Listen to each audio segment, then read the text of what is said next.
مسیر برقه در جعبه کلکتره برای تخریج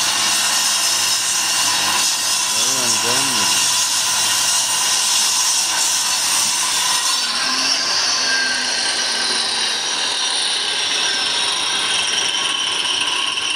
با این گرد و خرگری کار میکنی بعد پول بهت نمیدن.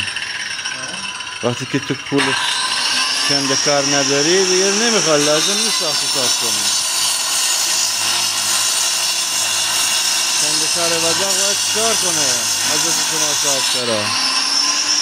بابا ما استهلاکی کنده کار بالاست، استهلاکی دم دستکاری و حضرت کار کردن نمونه. شما چجوری میخوای؟ یه لازم میتونی دیگه این گرد و خاک دوام بیاری. ما یه ساعت آب پاشی کردیم ولی باز الان وضعش اینجوریه. بعد میاد چندر قاش پول بیارون نمیده. چرا انقدر میگیری؟ آبا همون ساخت برشی که داره میزنه 900 تومن پولشه.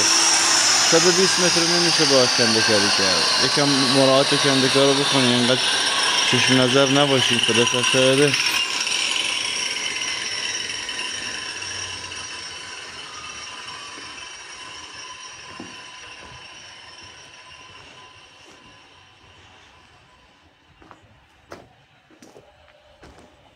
اصلا نمیشه باشون کار کرد. خدا گواه.